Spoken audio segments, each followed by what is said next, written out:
How you guys doing? What's up, Brian? How are you? Doing well. Well, shut out in the second half after a couple big plays give up. Just what'd you think of your defensive performance? I thought they played well. Even that first half, really like 3 competitive catches that they made, and you have to live with those. The touchdown on Tony, he's in great shape. He turns, finds the football, goes up for it, and the guy just made a play. So I thought, as a staff and as a team, we did a good job of just not panicking in that moment. Went into halftime and explained sort of what was going on, and reinstilled my confidence in them to move forward. And it was a tight ball game. Knew that first drive coming out of halftime was going to be huge for us. Emphasized, needing to get a stop and getting a stop early in that drive. The guys responded. Like I said, they, throughout these last 3-4 weeks, just the way they respond to adversity is special. I think they are maturing every week, and I've been saying we'll get better as the year goes, and those guys are doing that because they're preparing the right way. So I was pleased with the way they handled the adversity and the way they closed out the game. Kirby had that pass breakup. Mm-hmm. It felt like kind of a similar one to the Purdue touchdown. Like how big of a difference was that? Like you're just pulling the trigger, and that's what we you've heard me say it 1,000 times now. But he saw what he saw, right? The tailback motioned out. He saw the linebacker take him out. The quarterback looking at the tailback, so Kirby knew the ball's probably going to go that way. He's a rangy guy. Obviously, plays with a lot of emotion and physicality, and he made a great play. It was a bang play. He took his head out of the equation. Had the target area in the midsection, and was able to separate the ball from the receiver. So that was also another third down stop. It was huge. He had another huge stop in the end zone on a third down where the game was tight, and they ended up missing that field goal. And that was another similar play to the Purdue play. And so I'm teasing him now, like, you got to catch those. That could have been 6 going the other way. So he'll continue to get better as he gets comfortable and gains experience. And he's another guy that really works at it and prepares the right way. So I'm not surprised with the way he's playing right now. Coach B said on Saturday after the game that the communication you and the rest of the defensive staff have is pretty unique, I guess. Can you kind of take me into what that's like during a game day on the headsets? Yeah, I've talked about it since I've been here in January. We got a really smart room, a lot of guys in there that have called plays before and coordinated defenses and have led young men, right, throughout their careers. We see the game in a very similar fashion. And so now being together, through a spring ball, through the first quarter of the season, really, we speak the same language. And so, in between every series, I get the rundown of what happened, in sequence, and we fix the problems and communicate the issues. And what's been awesome is, when there is a problem that has arose, the speed with which we get it corrected and communicated to the players is better than anywhere I've been. So the in-between series, we're fixing a lot of things. And I think that's why we've sort of played better even into the second half of games. So love the staff we have. And, another good example of handling adversity. It's not just the players; it's also the coaches and the staff. And I think communication and trust is a big reason why. You mentioned the speed at which things maybe get fixed when things go poorly earlier in the game. Has that developed or sped up at all since you moved down to the sideline a couple weeks ago? I don't know if it's sped up. That's a good question. I haven't really thought about that. I know we're playing better since I've gone down to the sidelines, and we've changed some things schematically. I'm able to sort of feel the pulse of the guys better, obviously. But I don't know if that has necessarily meant the corrections have been made faster. You know what I mean? Because they're still the same guys making the corrections, and so I don't know if that's the reason why, but we have been playing better. Ryan, you spoke to it a bit here, adjustments, and that's a word that gets thrown around a lot. You get in-game adjustments or in-season adjustments. Is that you, as a coach, able to make adjustments, or willing to, I should say, and how does that balance with something that you want to maybe stay committed to, even if it's not working because you believe it will? Yeah, I think there's a balancing act there. At the end of the day, it's all about what the players can handle, what they're best at. You know, like I have made my last tackle. You know, what I mean, I'm not ever going to put on pads again. So it ain't necessarily what I want to do or what us as a staff would like to do or would prefer. It's what can your guys handle and what are they good at. I think that's the beauty of coaching is you have to adjust to the players. It shouldn't be the other way around, in my opinion. And so obviously you have certain philosophies that you hang your hat on in terms of like how you play, the style with which you play. But in terms of schematics, I think it's all depends on what your roster looks like. And so I think as a staff, we've done a good job of identifying exactly what we're better at than maybe what we would have preferred. And so the willingness to make adjustments is just the willingness to, you know, want to put your kids in the best position possible to be successful. And that's the ultimate goal is, you know, in order to win games, you gotta do what they can do and what they're best at. So I think we as a staff have done a good job throughout the course of the season of identifying that. Ryan, after the game, Brett identified Johnny Newton and Keith as two pillars of the present and maybe the future of this defense. Just what about them excites you to coach them every day and just see them continue to get better in the middle of your defensive line? Yeah, well, I mean, they're God-given talent, right? You know, those are both really big guys that are light-footed and play extremely hard. They're both versatile. They can play multiple different techniques up front, and they're really good kids. You know, they work hard in practice. They're never on any list, you know, any naughty list throughout the week, and they're fun to be around. They do things the right way. They lead within their own right. And they're both young guys, and so I'm excited about them, and I know Coach B is as well. Ryan, we have heard you say pull the trigger a few times. Is there an origin story to that? Like, was there somebody who kind of made that a big part of your coaching philosophy in your background? No, I don't know where I got that from. I just, you know, I've throughout my time coaching safeties, there's been guys that are naturally really good at that, and guys that are a little more cautious, and it's just like, man, so at some point you just got to pull the trigger and go. You know what I mean? In order to make the plays that you're capable of making, and you can't play this game afraid. You can't play it hesitant. Not well. You can't. And so I think giving guys confidence that one, like, I'm not going to be upset or frustrated if you're going 100 miles an hour and you make a mistake. Like, it's part of the game sometimes.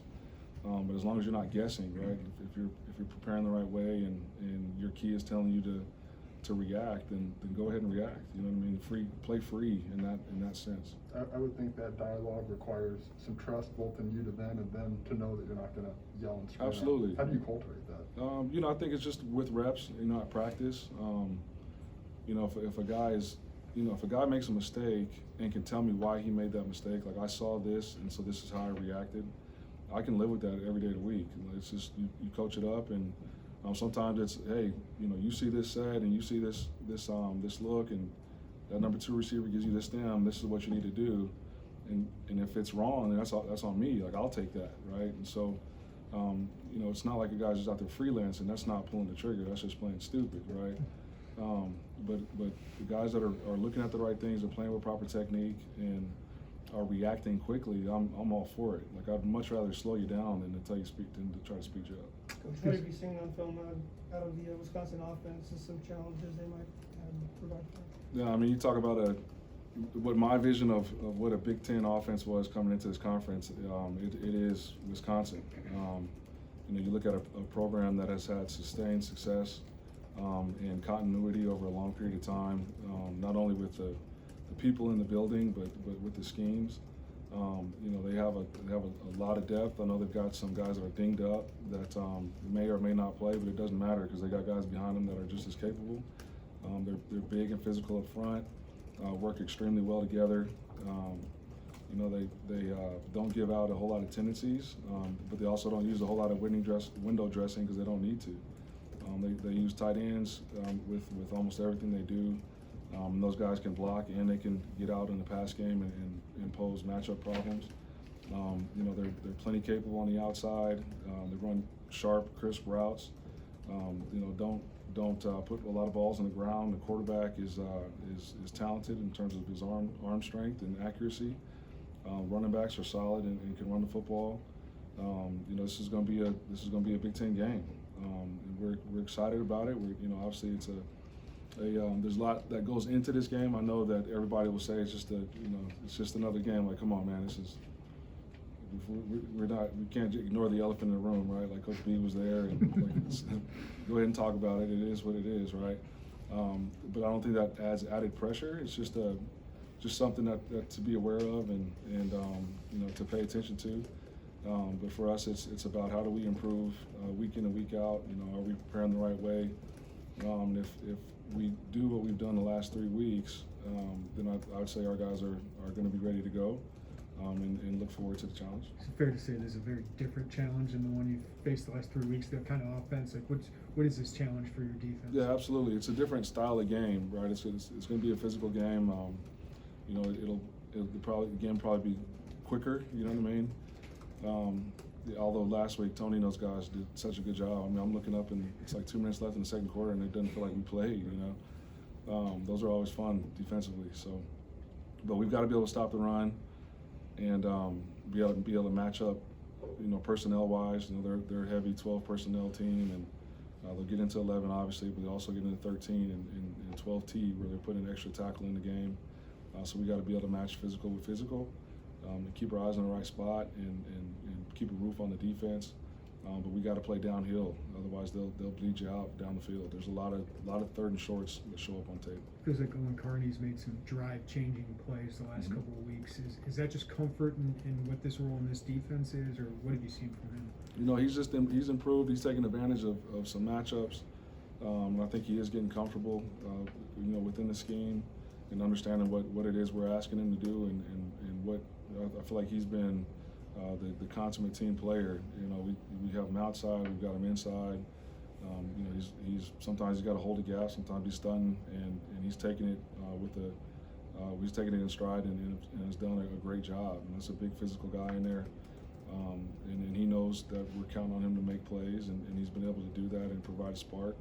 A great leader in the locker room, and provides insight of what's going on the field. I ask those guys. Every Friday night, what you like, what you don't like in terms of the game plan, and then during, in between series, like, okay, what are you seeing on third down? Like, what stunts do you want to run? And if they make a suggestion, I do it, and it usually ends up being successful. Ryan, I think the last 3 games have been roughly close to the point total you guys allowed in Charlottesville. Was there a moment for you on the way back on the plane or at home that you kind of, behind the scenes, like, okay, we've got to do this different or this different? What's been so key in this change? Just taking a look at, so we were having a lot of mental errors to start the year, and looking at why. We took a look at personnel. When guys are in the game, who's been productive, and then just kind of went from there. You know what I mean?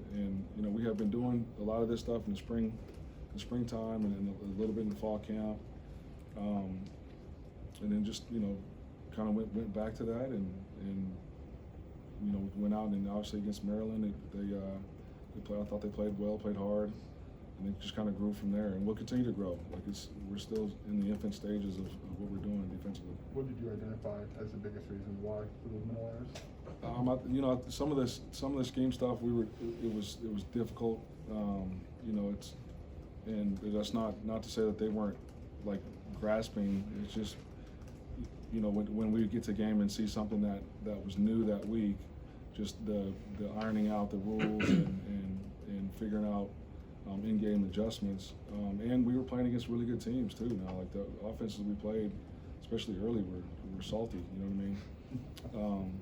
And so I just think a combination of being comfortable, both player and coach, and allowing those guys to play fast, and trying to keep it simple from a defensive perspective, but make it look complicated from an offensive perspective was something we were trying to get done, and but we will try to continue to do so. Tackling's also been quite a bit better, more physicality. That seems like something that's difficult to positively impact from a coaching standpoint. What would you attribute that improvement to?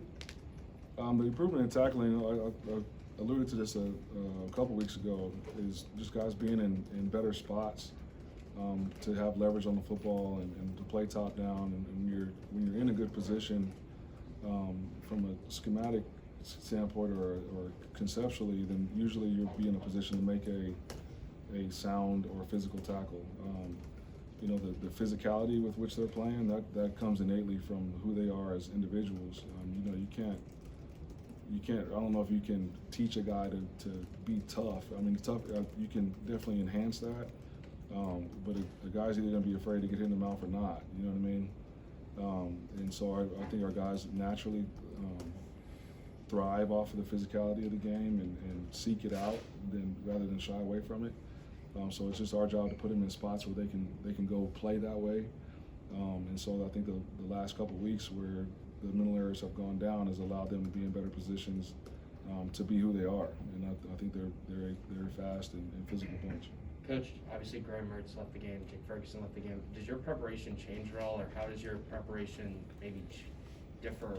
No, it doesn't. Like I said earlier, they, you know, because they've had a sustained success in that program and the same, you know, scheme, offensively, defensively. That means they've also recruited to those schemes and have had success in the recruiting trails because of their sustained success. So they've got depth there, and so that's the advantage of being in a program like that, right? Is you are able to recruit to what your needs are and what you're doing from a philosophical standpoint. So you know, you saw the two tight ends go down last week. The third tight end comes in and he makes a great play at the end of the game. You know, goes up, high points the football, gets tagged right in the end zone and comes down with it. And so it's like, yeah, it's next man up there. And it's, you know, he looks the same as the other two guys. He runs the same. He catches the ball the same. He's the same, you know, it's the same physicality along with the quarterback. The backup came in and he can spin it just like the starter could, and was accurate with the football. So I don't think anything. There's no drop off because there's depth there. Coach, we talked a lot about how this is a big game for this Illini team, and especially for the defense. Is this kind of a defining game for the identity and the culture of the defense? No, I mean, it's obviously there's, because of the historical context of the game, or the, you know, obviously Coach Bielema coached at Wisconsin. I think that's the only thing that's different. It's another Big Ten opponent. You know, so that in and of itself is kind of added awareness. And you just have to not pay attention to really, but be aware of sort of the story behind the game, right? And it's only really talked about because we have, you know, dialogue with the media, and it's an interesting story. It is a good story, right? If I'm sitting in your guys' chairs, I'm asking the same questions and trying to find out the same things. But in terms of where we are as a program, you know, we're just trying to get better every week. We're trying to go 1-0 every week. Every game is its own season. You know, that's kind of how you get into a routine in the day-to-day of trying to prepare to get better. It's just there's just an added awareness because of the backstory. Ryan, Last I question. know one-on-one matchups is becoming more and more important in the sport every year, but is there still a cliche among you guys in the profession that if we can be good up the middle, everything else will take care of itself? I mean, the game, I don't think that'll ever change. You know, if you're good where the ball starts, I think you'll be all right. You know, the game starts up front.